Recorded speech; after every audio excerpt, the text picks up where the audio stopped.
We all know that part of running a successful business involves holding quarterly strategy meetings with key executives and decision makers of your company. Despite obviously being held every 3 months, what exactly does a good quarterly plan include?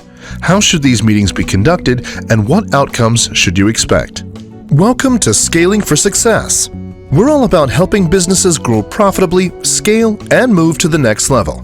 If you're looking for consultancy and mentorship that really makes a difference, subscribe to our channel or visit the Scaling Management Consultant Group website, links in the description below.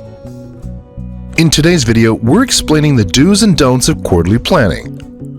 What is quarterly planning? Put simply, quarterly planning is a strategy meeting held every quarter, that is, once every 3 months.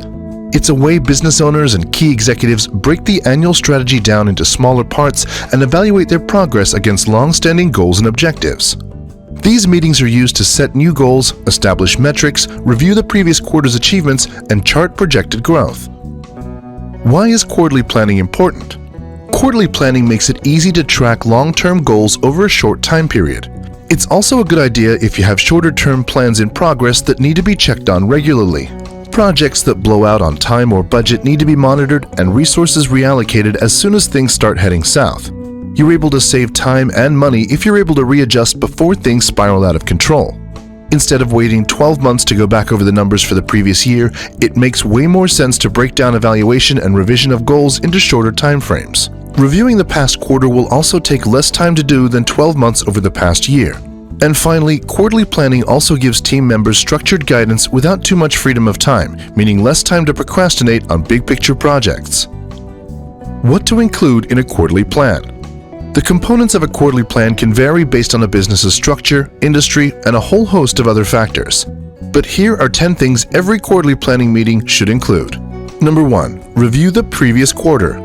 Before you can even think about planning for the next 3 months, you have to take a look back at the quarter you've just completed. Reviewing and analyzing the last 90 days is the only way to accurately project and predict business needs and potential pitfalls for the coming 90 days. Assess any issues that may have arisen in the past quarter to prevent them in the future. Stay positive by offering solutions for addressing the issues without blaming or reprimanding individuals for poor performance. Detail your wins, losses, and which goals were not achieved. Make note of which strategies worked and which processes need fine-tuning. This is a good time to recognize and reward employees and departments for performing well to encourage and inspire teams. Number 2. 3 focus areas for the next quarter. Your team's priorities should never be spread too thin. Identify 3 focus areas for the business to spotlight during the next quarter. These could be in areas or departments like customer relations, product design, financial organization, or marketing. While taking care of the day-to-day operations is obviously important, establishing defined focus areas will help you scale and develop your operations. Number 3. Outline goals and metrics for success. Upon deciding your areas of focus, create particular goals to guide your workflow for the quarter. Set metrics and expectations that make success definitive and clear for everyone. For example, you might set an objective to increase your customer conversion rate by 10% this quarter. You can also create action steps and project phases to achieve success. Number 4. Risks and opportunities. While we all want success for our business, no strategy or plan comes without a chance of failure. For that reason, each of your goals should be scrutinized for both risk and opportunity. Quarterly planning should include a summary of both key risks and opportunities against every major decision. The information presented should be honest, transparent, and without finger-pointing. If your team or department isn't likely to hit targets, call it out so the business can recalibrate and avoid any hiccups down the road. This helps business leaders understand how real-world results could vary against the plan and allows the business to take actions to mitigate risks or capitalize on any potential opportunities. Number 5. Company goals. Your quarterly planning meeting should include a discussion around larger goals that impact your entire company, not just your specific team.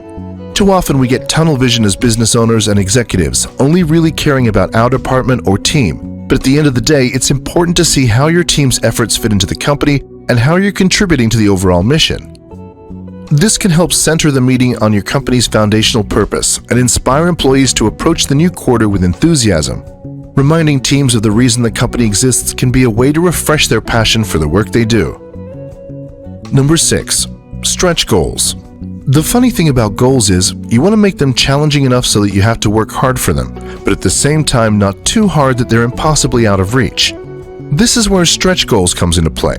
Stretch goals are essentially a standard goal stretched just that little more to inspire motivation. Let's say the marketing team has a target of 100 published blogs for the calendar month. A stretch goal would push this to 110 and count on the subtle pressure to drive hard work and ambition. Number 7. Customer feedback.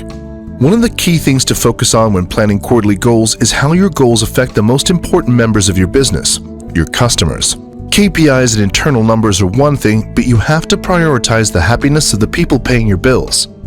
Spend time focusing on your customers' experience and whether you were successful in gaining repeat customers.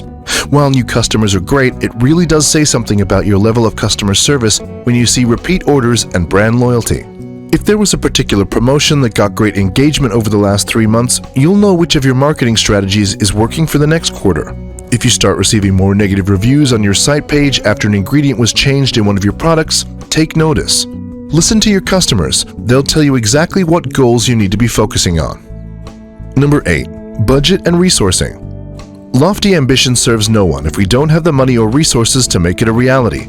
A good quarterly plan should have all projects expertly costed and all resources allocated efficiently. Your budgeting should also look at the previous quarter to see if former targets and budgets were adhered to. Budgeting should also include any planned investment, acquisitions, and revenue projections.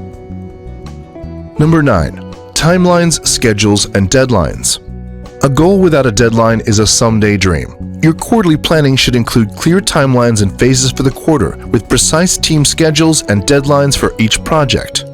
A great way to keep everyone on the same page is through either project management software or by creating and maintaining a shared calendar that outlines all important dates and deadlines for the company.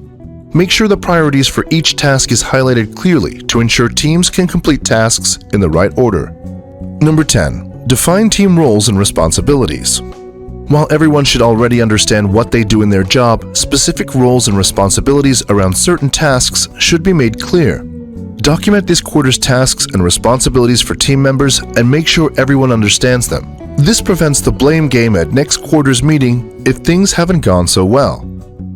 By making sure these 10 items are covered off in your quarterly planning meetings, you can be assured that your teams are on the same page and they're all working towards scaling your business to success. If you're looking for help planning and strategizing for the future, the right advice is priceless. As business consultants and COOs, we work with entrepreneurs every day to set them up for success by identifying where their business is suffering. We help them pinpoint which processes to reevaluate and adjust to grow their business. And best yet, we offer hassle-free, no-obligation 30-minute discovery calls to see how we could help you. Just email us today.